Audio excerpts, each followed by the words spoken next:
খুলেন বাইজিদ বোস্তামির কিতাব, পড়েন, ওটা মোতালা করেন।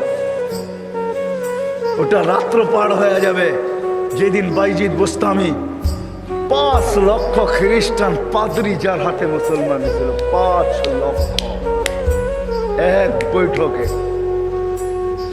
স্বপ্নে দেখা হয়েছিল, সমস্ত পাদ্রীদের মিলন মেলা ছিল। স্বপ্নে আল্লাহ দেখাইছিলেন যে বাইজিদ আজকে এদের পোশাক পরা ভিতরে ঢুকা যা, আমি কিছু করতে চাইতেছি। একবার, দুইবার, 3বার স্বপ্নে দেখছেন।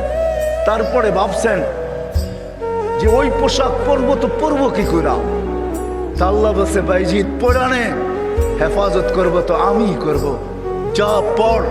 ওদের পোশাক পরা ভিতরে ঢুকা গেছে। সবচেয়ে বড় পাদ্রী যখন স্টেজে বসছে তো তার চৌকি, তার চেয়ার হেলতে শুরু করছে, মুখ বন্ধ হয়ে গেছে।